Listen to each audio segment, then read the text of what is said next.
Hello friends, আমি request করছি এই ভিডিওটা কেউ স্কিপ করবে না, ভিডিওটা পুরো দেখো।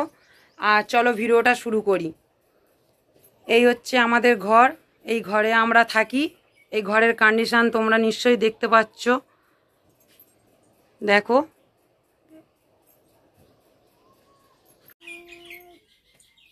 তো বন্ধুরা দেখতেই পেলে এই ঘরের কন্ডিশন। এই ঘরের উপর থেকে কত আমফান, ফণি, আয়লা, লায়লা, বুলবুল চুলবুল সবই গেছে। পিছন দিকে ভেঙে গেছিলো, এটা ভেঙে পড়ে গেছিলো, এই বাঁশ দিয়ে দাঁড় করিয়ে দেওয়া হয়েছে। আমার বলার মানে হচ্ছে এটাই, সরকার এত বছর হয়ে গেল আমার ঘরটা কেন পাস করলো না? যখন আমপানে এত ক্ষতি হলো, আসলো, ফটো তুললো, জমা নিল, ডকুমেন্টস জমা নিল, তার জন্য একটা পয়সা পেলাম না, ঘরে পেলাম না। যাদের ঘর আছে তারা ফের ঘর পাচ্ছে, কিন্তু আমরা এখনো ঘর পাচ্ছি না কেন?